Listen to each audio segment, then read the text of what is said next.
बिस्मिल्लाहिर्रहमानिर्रहीम। अस्सलाम वालेकुम viewers, welcome to my YouTube channel psycho knowledge. मैं हूं आपकी होस्ट रिमशा। आज हम बात करने वाले हैं रोमिनेशन डिसऑर्डर पर।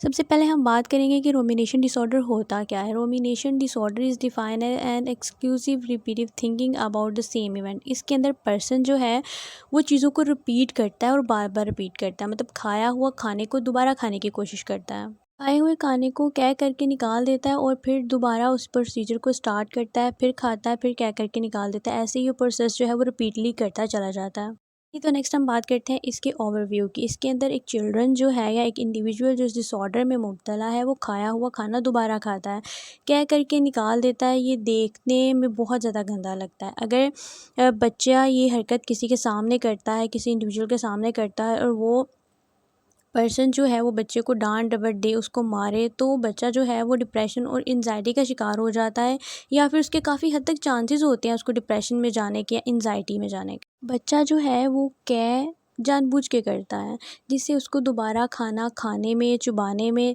निगलने में मदद मिलती है। इस प्रोसेस को जो बच्चा है वो रिपीटली करता है, यानी वो इस चीज़ को जानबूझ के करता है, उसे फोर्सफुली नहीं करवाई जाती। नेक्स्ट हम बात कर लेते हैं कि सिम्टम्स कौन कौन सी पाई जाती हैं। इसके अंदर पेशेंट की सिम्टम्स की अगर बात की जाए तो सबसे पहले हम ये देखते हैं कि बच्चा जो है वो खाना खा किस तरह से रहा है, और खाना खाने के बाद क्या बच्चा जो है वो खाने को कह करके निकालने या फिर उसको मुंह में लेके आने के बाद दोबारा खाने का प्रोसीजर जो है वो करता है कि नहीं करता।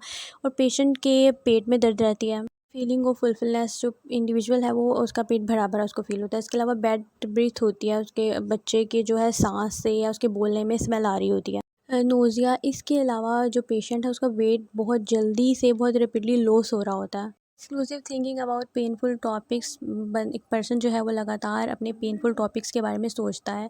कंसंट्रेशन जो है उसकी प्रॉब्लम्स आना शुरू हो जाती हैं, पर्सन का वेट लॉस हो जाता है, उसकी मोटिवेशन बिल्कुल ख़त्म हो जाती है। सिम्टम्स हैं, ठीक है।